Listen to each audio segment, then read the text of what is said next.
The Teen Arts Podcast is part of the TeenTix Press Corps newsroom. You can call us TAP for short. The Press Corps works to connect teens to arts journalism opportunities. We're Ava, Huma, and Catherine. We think youth voices are important, and we love art. That's why we've created this podcast series, with the hopes to explore how the world around us and art intersect. Listen as we delve into Mirror Stage's work to address gun violence through art in this 3-part series.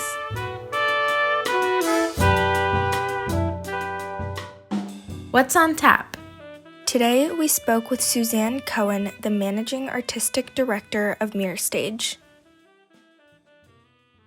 Mirror Stage's goal is to use the format of a staged reading and its platform as a progressive theater company to promote equity and inclusion and to encourage people to ask hard questions. For me personally, a big part of that vision has to do with reflecting the diversity of the community on stage.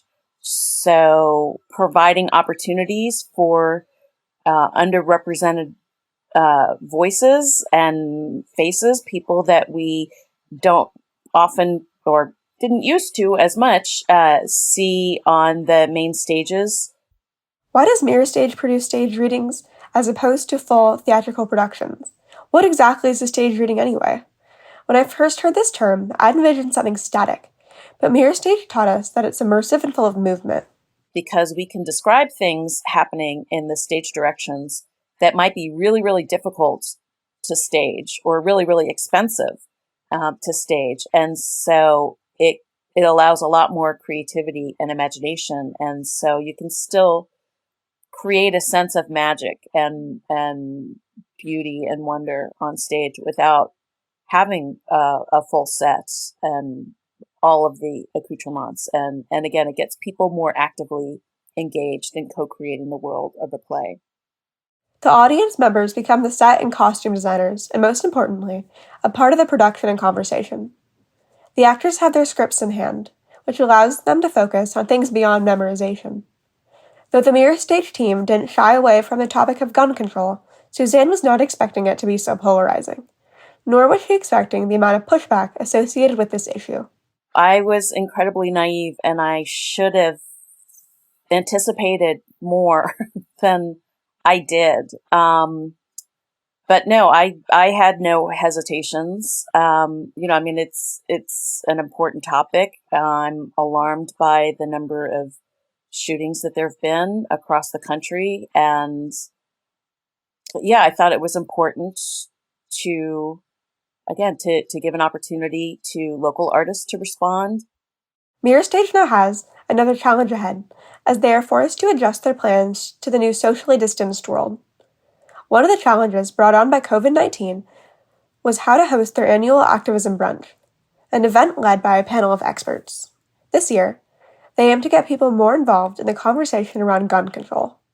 Well, it was honestly, it was good that we did that event as a Zoom online event as opposed to an in-person event, because there wasn't the danger of somebody just showing up unannounced or bursting in, disrupting the event in unexpected ways.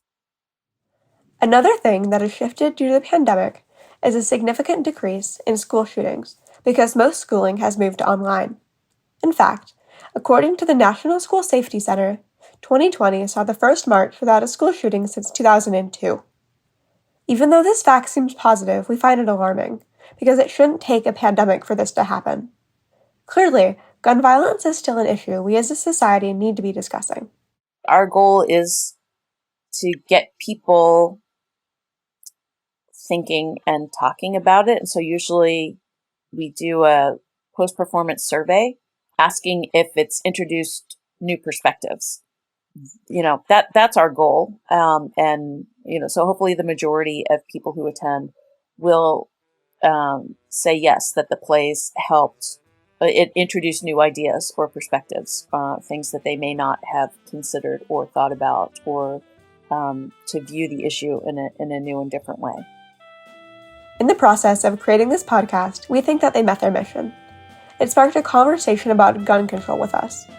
The Mirror Stage process has shown us the power and importance of art, and its ability to impact people's hearts and minds. For Teen Arts Podcast, we are Ava, Huma, and Catherine, tapping out. Thanks for listening to this episode of our 3-part podcast series. The Teen Arts Podcast is a part of the TeenTix Press Corps newsroom, which works to connect teens to art journalism opportunities.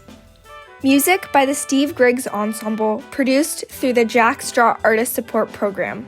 A huge thanks to our teaching artists, Marcy Silman and Daniel Gunther, and to our partner organizations, Mirror Stage and the Jack Straw Cultural Center, as well as the Teen Programs Manager at TeenTix, Mariko Nagashima.